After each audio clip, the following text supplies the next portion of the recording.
mothers, their daughters get killed, yet again they're giving birth to more children. I mean, it was such a strong will. I mean, that's it's just beyond belief or thinking. Definitely. But then again, the policy over there doesn't help these families, does it? You see, it's only one city with 1.5 million. Is Hamas ruling that city?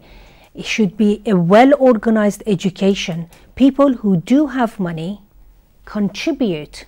Just think, these people in a tent is as a family, no home, no even blanket or somewhere to comfort to sleep. 16, I've seen it, 16 children with 2 ladies in one tent, not even a man to look after them. How could that happen? It's just a bit, it is okay. I mean, as you said that, in other countries we have got good and bad and we have got bad, but that situation is so sensitive. Minority. So let me jump, quickly on this one, sorry to interrupt. Sure. The poverty rate in Gaza Strip is more than 80%. Okay, unemployment more than 65%. So if you look back at what you've seen in the hotel and then calculate it from the poverty line, okay, and also from the unemployment rate, you will see that what you've seen, you would not find the thousands in Gaza like this.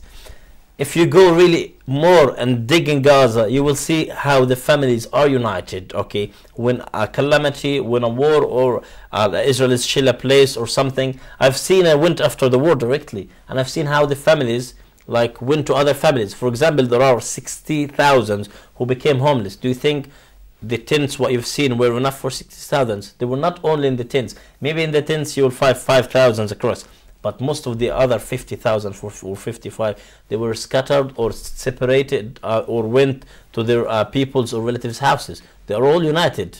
Oh, I see. Oh, that's because the big numbers of homeless. Do you think there are 5 camps that were there? And it's still there, less than 5,000. But the rest, they live with the relatives. And this shows how united is the families during Gaza. And it's not in this country. I live in this country, and I see how separated is the society. And I wish to go to Gaza and live in that united society again. It's just lovely, the atmosphere. So how do you think, you said, you mentioned before, I think, in a previous program that the girl didn't turn up because the mother stopped her. Which way are you going to make awareness and encourage the parents, make their children to contribute more, get involved more? It's not only Palestinian issues, it's Afghanistan, it's Iraq, it's more coming now, it's Bahrain, it's just all falling into the place now that we all have to give them. How do you think, from here the family should help the family in any of these disaster situations? So what I was saying before is that we have 2 different mentality, our parents and us. Our parents, we come from over there. For instance, my parents from Algeria. That girl actually was from Afghanistan. Or Palestinians. Our parents, because they are tired of it. Because they knew whenever they were back home there, and if they say something, it's trouble straight away. Every kind of trouble, And as a Palestinian told me that, and I was saying before, we are born in Europe and we are raised with the freedom of speaking. We have tools, networking. We know we can use things to bring awareness and talk. And we have some, not power, but confidence as well, to talk. When our parents they were raised with this fear. So this is the difference. That stayed in them, you think? Yeah, that stayed. Yeah, exactly. And this is what makes us different from our parents, that now we're born and grew up in Europe.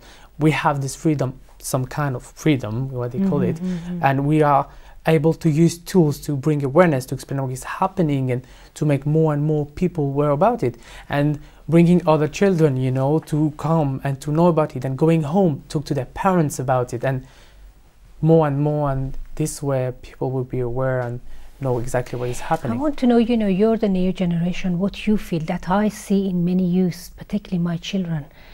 They're not into family making, getting married and settling, and those wishes and ideas and dreams that I had in my age when I was 16, 18, 20, it just doesn't exist among youth.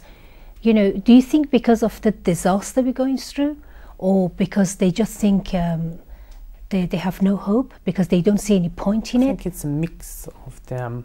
Firstly, during ages, during the history, societies are becoming more and more individualistic, more self-centered, my own interest. You know, I have to be selfish because there's more competition. There's, you know, I want to have a good job. Not life is harder than before. I need to have a good salary, to have a house, to have, you know, before it was maybe you tell me it was easier to get a job, to buy a house, and you know, mentality were different. When people got married, you know they have the same aim. They were really also thinking religion. My religion said this is that, so I have to go and do this way. And they were, you know, do you think solid. because religious is lost, they feeling like that? I think in a way as Even well. Like myself as well.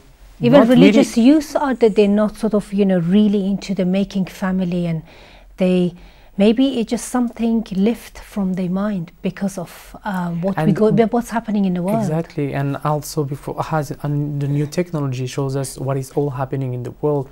People are just losing faith, and in a way, you know, say, what the hell is happening in this world? And yeah, and especially in Europe, because we grew up with, I don't know, especially for myself, I'll say about France, we grew up with a lack of religion, you know, education in terms of religion, and we grew up in an individualist society, so we are influenced, and it has an effect on us in a way. So you feel you're responsible to pass the same message to your sort of, you know, fellows.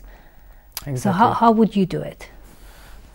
Well, firstly, to know more about what is happening in the world, to be, you know, careful about the media, because media has, you know, twisted our mind so much, and to be critical, you know, educate yourself, know what is happening, have faith, you know, even if you think humankind, you know, can be really bad, can be disgusting, but there is wonderful people as well in this world, and we all the same, we all at the same level, and respect and love it, you know, everyone has the way you want to be respected and you want to be loved. And don't forget Allah. Yes, that's a very good point. Okay, coming back to Gaza and the people over there, which way do you think the Muslim family can help them from here? What is they supposed to do? Well, there are many ways really, and I don't want to speak about the money side of it. I don't want to speak about the aid side of it, sending food to Gaza, because we will live whether you send food or you don't send food. How would you live? This is a good question. Okay, we will live. Okay, we will live. Okay, well, instead of eating 3 meals, you shouldn't be so tight. Okay. You should teach us how do you live. Okay, instead of this is what is happening. For example, how we live. That's a good and valid question, because some people in Gaza, or they eat three meals. Some people eat 1 meal. Okay, so whether food is coming or not, we will eat with the minimum that we have there. Okay, so the whole society will not get 3 meals. I don't mean to be psychotic or sort of, you know, disregard your view, but do you know how nice it is to have 1 meal, how healthy it is? Do they recognize that the blessing of Allah seriously? Speaking from the Arabic perspective, it's different. Okay, like we have always 3 meals. Okay, this is how maybe I was not. What do you mean 3 meals? Yeah, this is the European maybe like society, which is like, okay, let's go vegetarian, let's go diet, 1 meal. This is not valid in our country. It's different. Okay, and maybe we need more like energy for that resistance, for that conflict. So whether those families, I'm not asking for that's that a conflict. Point. That's a real yeah, point. That's a fantastic point. Say it again. What is it exactly? Which point exactly? You said we need energy to produce more for the conflict that you have. Well, over this there. is happening, okay, as I told you, and only last week I was reading a news. More than 1,300 newly born babies came in 1 month in Gaza. In 1 month in Gaza have this big number, okay? So we are growing, and sometimes we have bigger than this number. You have to hold there. We're going for a break. What's your view, respected people who are watching this program? They need more energy for the conflict situation they have. Totally agree, I'm sure. Well, I do. Stay with us. We're coming back within a minute. Assalamu alaikum wa rahmatullah.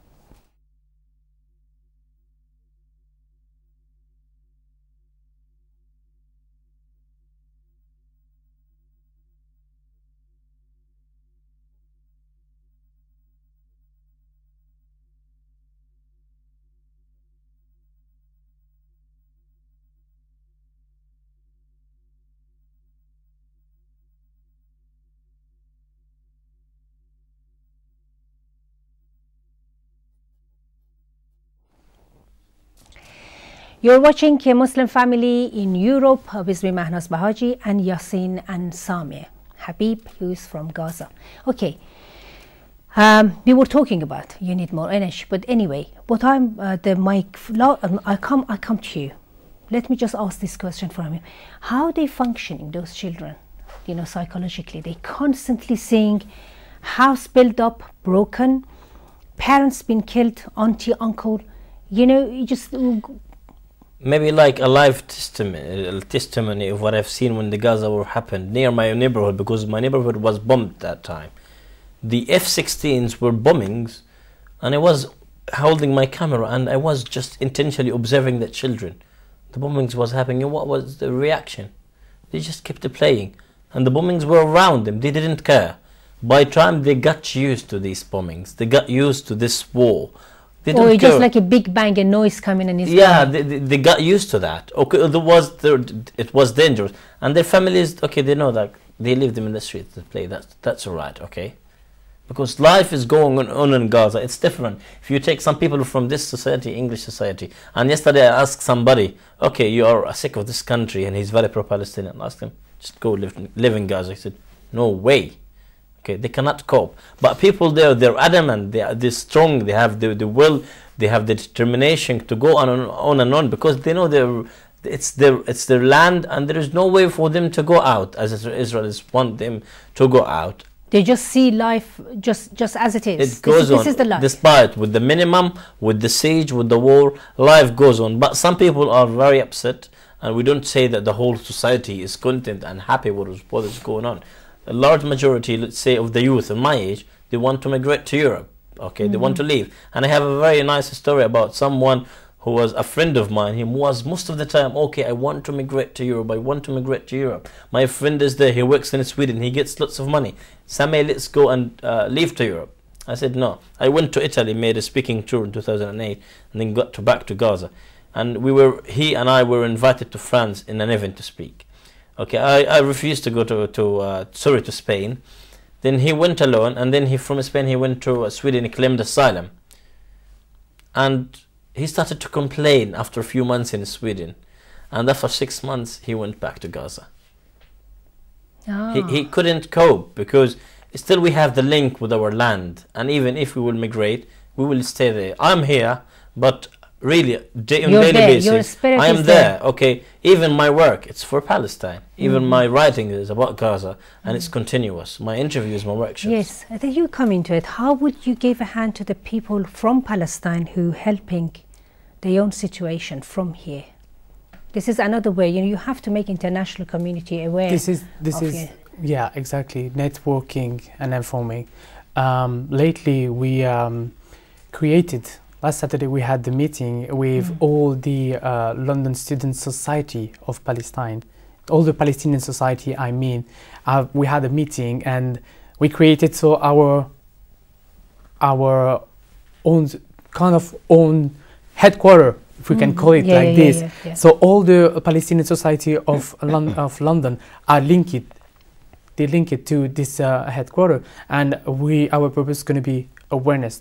Definitely awareness, and we're going to make event. We're going to, you know, create things, and we're all going to be linked, and we're all going to inform the other society, and together be working. So one society is doing an event, all the other society, all the other university will know, and you know, and so we're going to be like more and more people who's going to get the information about what is happening. Okay, would you do fundraising for them? Do you think you can do that, or just awareness and conferences is enough? The most important is the awareness, but we can also do charities. But once you know charities, sometimes you don't know really where is the money going. You have to find the right organization, and I don't have one right now. Well, what about sort of, you know, fundraising and then attending yourself Gaza? That's what I did.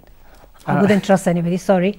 So I just wouldn't. But would you do that? Just again? You know, get the money together, go over there, literally giving to the person, you know. I mean, you went once. I'm sure you made contact with the families that you can trust. Actually, when you came to the event, we did some fundraising. So